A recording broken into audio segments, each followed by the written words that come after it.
నిబంధనలకు విరుద్ధంగా వాహనాలు నడిపితే సంబంధిత స్కూల్ యాజమాన్యాలపై కఠిన చర్యలు తీసుకుంటామని motor vehicle inspector Santosh Reddy అన్నారు. పాఠశాలలు పునఃప్రారంభమైన నేపథ్యంలో పెద్దపల్లి జిల్లా గోదావరిఖనిలో ఉదయం నుంచి స్కూల్ బస్సులు ఇతర విద్యార్థుల రవాణా వాహనాలపై ప్రత్యేక తనిఖీ నిర్వహించారు. ఈ సందర్భంగా వాహనాలకు సంబంధించిన అనుమతులు, ఫిట్నెస్ సర్టిఫికేట్లు, డ్రైవింగ్ లైసెన్సులు, ఇతర అవసరమైన పత్రాలను అధికారులు పరిశీలించారు. అనంతరం మాట్లాడుతూ స్కూల్ వాహనాల డ్రైవర్లకు పలు భద్రతా సూచనలు చేశారు.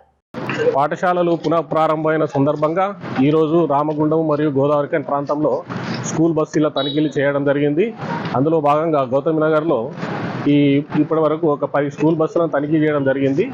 అన్ని బస్సులు మొత్తం అంటే ఇప్పటి వరకు మేము ఏమేమైతే తనిఖీలు చేసామో వాటికి సంబంధించిన పత్రాలన్నీ సరిగా ఉన్నాయి. ఒకవేళ లేని పక్షంలో వాటిపైన చర్యలు తీసుకోవడానికి మా ఎన్ఫోర్స్మెంట్ జరుగుతుంది. ఈ తనిఖీలు ఒక వారం రోజుల పాటు రోజు ఎవ్రీడే మార్నింగ్ అండ్ సాయంత్రం పూట ప్రతి స్కూల్ బస్సులను తనిఖీలు చేయడం జరుగుతుంది. చట్టరీత్యా ఏమైనా లోపాలు ఉన్నా కానీ, పేపర్లు అంటే తనిఖీ పత్రాలు ఏమైనా ఇబ్బందులు ఉన్నా కానీ వాటిపై తగిన చర్యలు తీసుకోవడం జరుగుతుంది. అలాగే